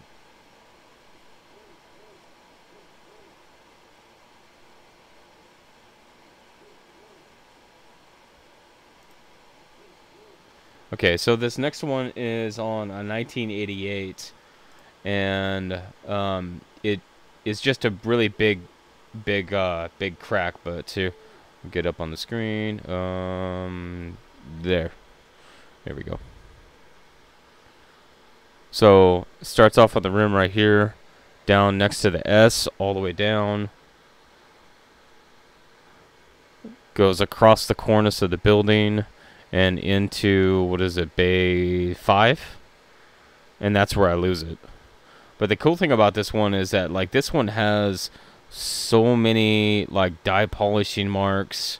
And, like, look at these things. These things are, like, heavy. And you can tell that they're on the die, especially when they go across behind, you know, behind all the letters and everything. Like, there's this one mark that goes all the way across here, almost all the way across the face of the coin. And then all the ones in between. You know what? Let me check something.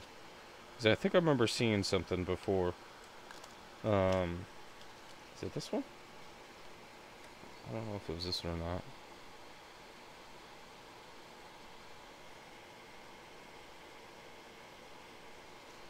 There was another one that Colby found that,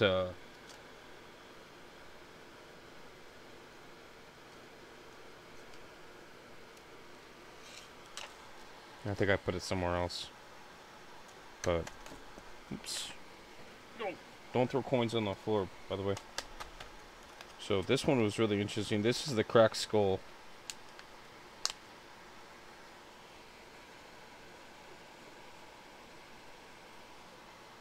So right here, from the rim all the way down, all the way into his head. And look, it looks like it stops right around in here. This may be a fraction of it, but it really stops right behind his ear. So it's like Lincoln broke his entire head. I thought that one was really cool.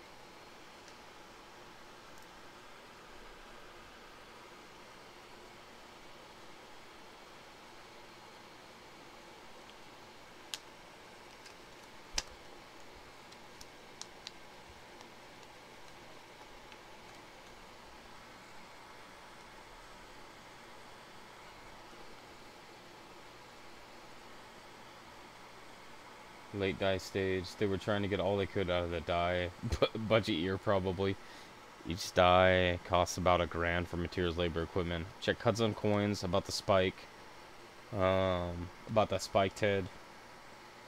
Yeah, no, I'm gonna check that. And I also have a coin that I'm trying to get good pictures of. It is a oh shoot, where did it go? Let me see if I can find.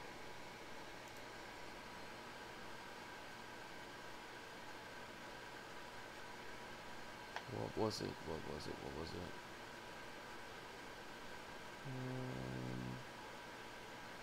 Oh no.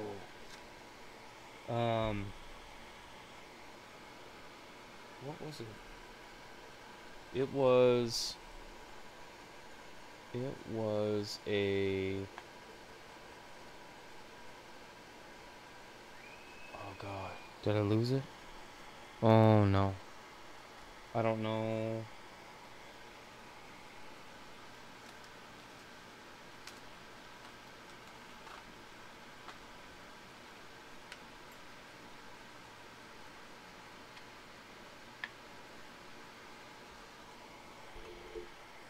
I don't know what I did with it. But it was a picture that I was going to get. It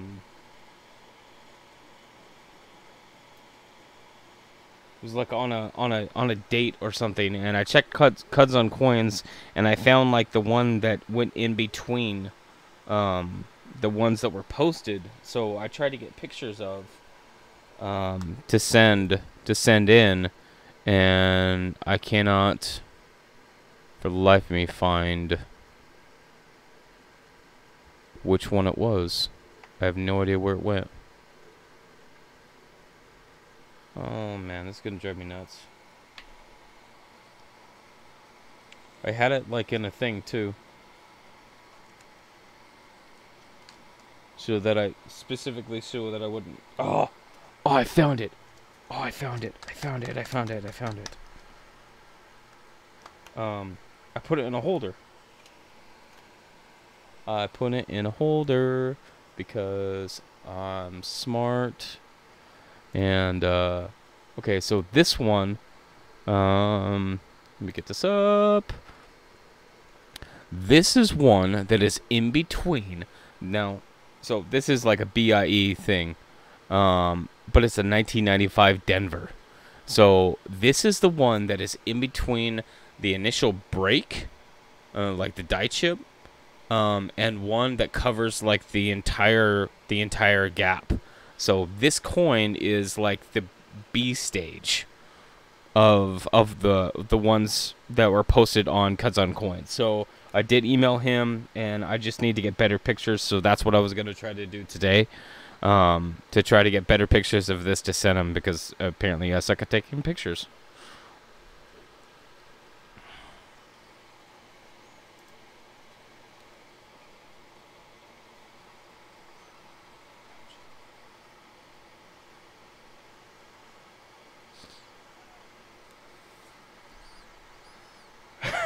What I hate the most, not being able to find that 1931S the day after taking a pile of rolls back to the bank. Yeah, that would scare me, Ken. I was afraid that it fell off, and I was like, I don't know what this is, and like threw it in my pile. Earlier die stage, it's got to be a spot. Earlier die stage, it's gotta be a spot on match. It was, because it starts at the bottom and then works its way up. But another one that I wanted to show you guys was, I got that one away, so I know that one's important. This is another one that Colby found. I think it's this one. No, this is a 92. I think it was this 89. Let me find it right quick. No, it's not this one. This is 92. No, it's not a 92. This one?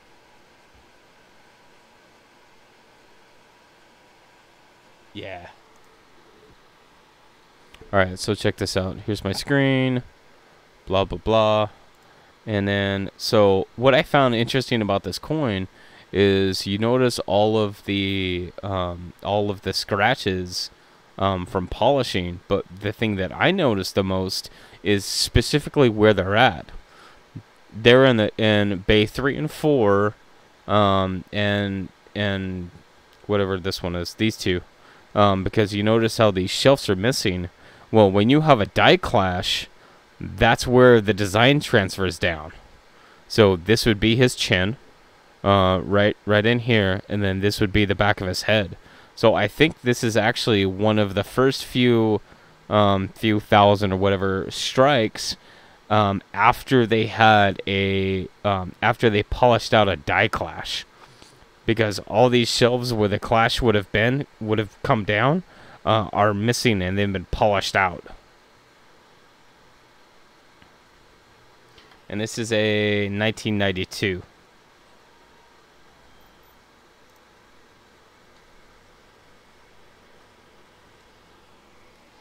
So I thought that one was kind of cool because that's normally I would see the design of the Clash, but you know, it's the Clash is gone, but all the polishing marks are there.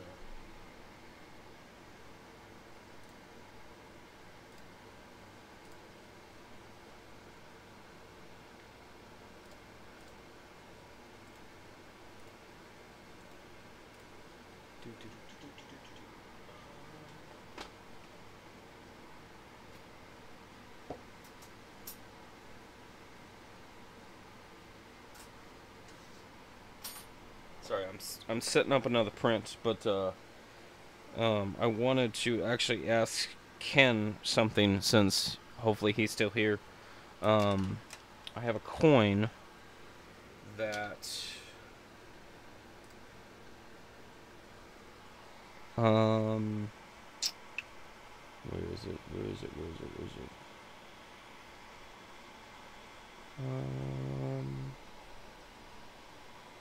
I don't think this is a 92. I think it left. It's not this 92. It's gotta be on one of these. Dang it, where did it go?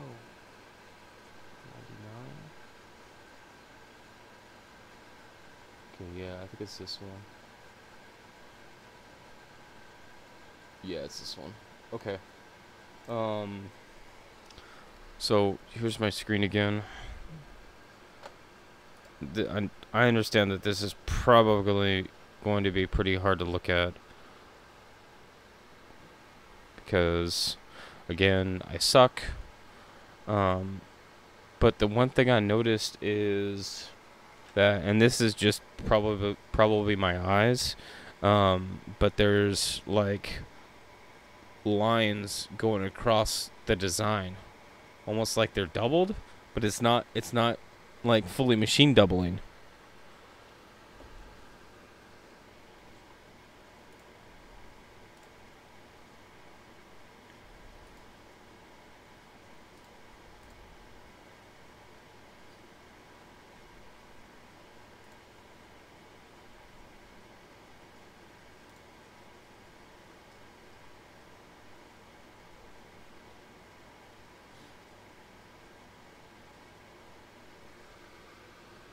So I don't know if you guys can see that very well. Okay, because like I was looking at some of the rest of the design, and normally if I'm gonna see doubling on especially some of the more modern coins, um, come on. Then I'm gonna see a separation, especially right here on the R, along with like more stuff. But it's really gonna be pronounced on R because that's like one of the things. You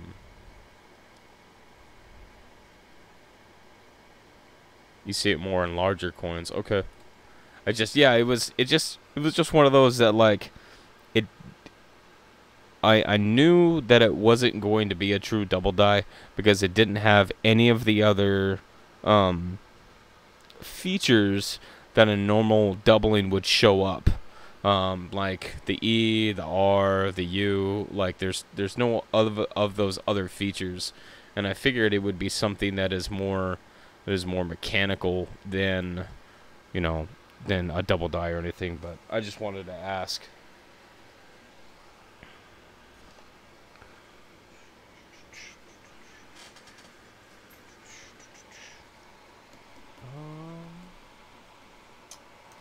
Oh, it's like MD only backwards. Okay. I just found this one today.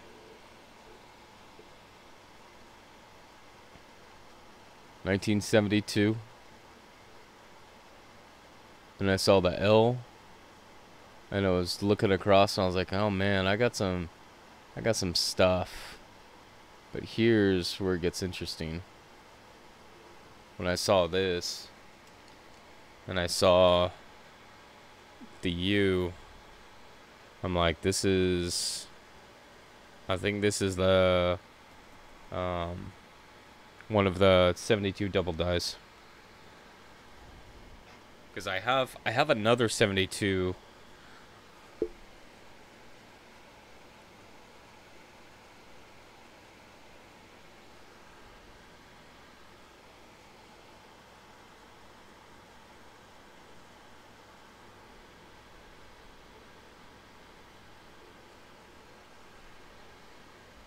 Because you can see it right here in the G.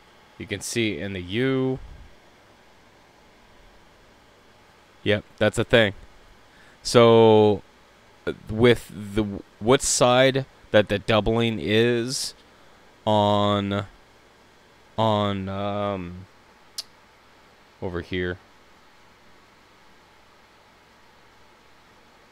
what side the doubling, you can't see it.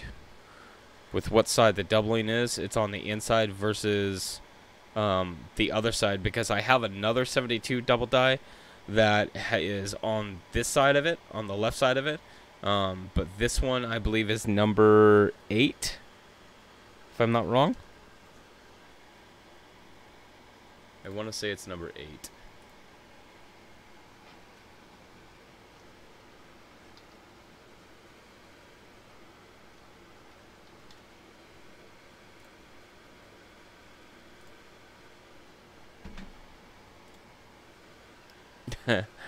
There's 22 of them. Yeah, I know there's a lot, but this is like 72D. So it was number,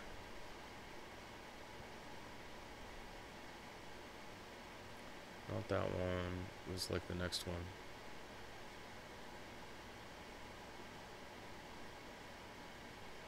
It's like number 8, number 4. Number 4.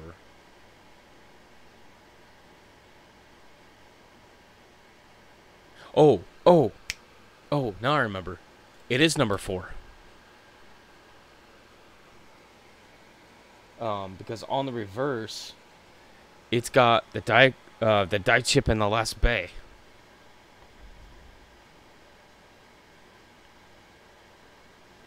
All right, Ken. I'll see you later.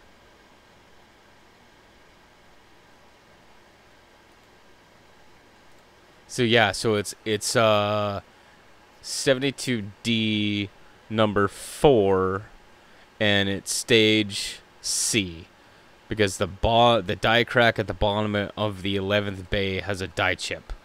So I found that one today. So I'm pretty stoked about that one.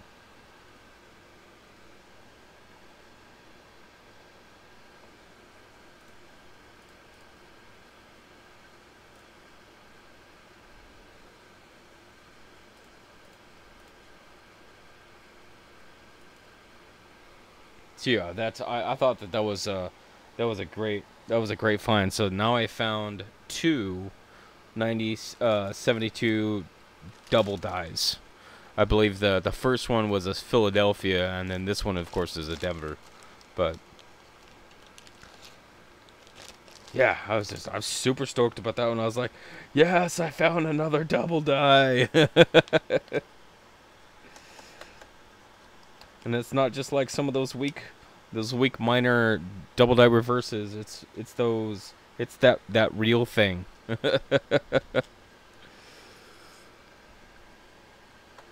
long have I been on here? Okay. Yeah. All right. I'm gonna go ahead and take off here, guys. It's been 2 hours, and I'm sure you guys have heard enough of me yapping my face off here. But I'll get some pictures up of the other prints and see how they work out and see what everybody thinks of them.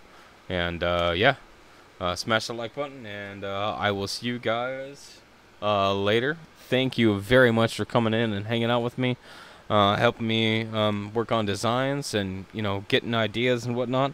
So if you guys have any questions, just let me know. You can email me at CJs Coins Crafts at gmail.com, and I will see you guys later. Thanks for watching.